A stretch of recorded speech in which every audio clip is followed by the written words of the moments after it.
Pemirsa dermaga Amahai di Pantai Inam Marina Masohi, Maluku Tengah menjadi sorotan setelah tiang tambat kapal menggunakan batang pohon kelapa pada Selasa 14 Juli 2026. Kondisi tersebut telah berlangsung bertahun-tahun dengan batang kelapa yang mulai rapuh dan jembatan penghubung dermaga mengalami keretakan. Dermaga ini merupakan akses kapal feri sejumlah rute, sehingga kondisi fasilitasnya dikhawatirkan mengganggu aktivitas pelayaran warga.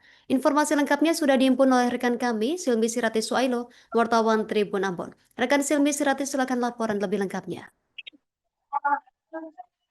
Baik, terima kasih rekan Justina dengan saya jurnalis Tribun Ambon Sydney Sirati melaporkan langsung dari Kota Masuk Kabupaten Maluku Tengah bahwa memang benar salah satu fasilitas publik di Maluku Tengah cukup menjadi sorotan di mana salah satunya dermaga feri yang terletak di Jalan Pantai Ina Marina, Kota Masuk Maluku Tengah, yang mana dari pantauan kami memang tambatan kapal hanya menggunakan batang pohon kelapa dan hal ini sudah berlangsung dalam hitungan tahun yang mana pada 2025 kemarin memang kondisi yang sama masih terjadi. Dan dari pantauan kami memang Tribuners dan rekan Justina bahwa pohon ataupun batang pohon kelapa ini memang dalam kondisi yang sudah tidak baik begitu rekan Justina.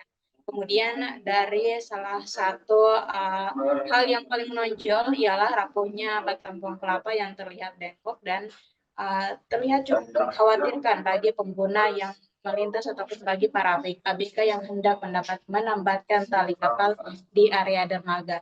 Selain itu, rekan Justina dan juga Tribuners dari pantauan kami memang terdapat 5 tiang untuk menambah tali kapal yang mana dari kondisi fisiknya memang membutuhkan begitu banyak perhatian dan juga perbaikan.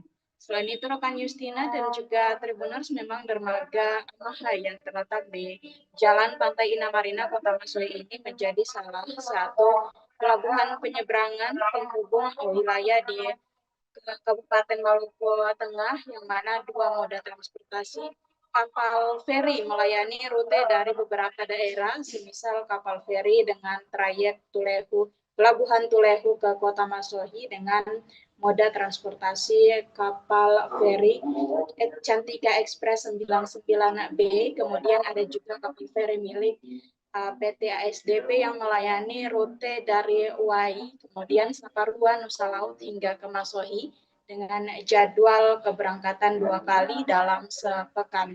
Rekan Justina dan juga Tribuners memang moda transportasi laut menjadi penghubung di Kabupaten Maluku Tengah dan cukup dominan karena Kabupaten Maluku Tengah sendiri merupakan kabupaten yang terdiri dari beberapa gugus pulau.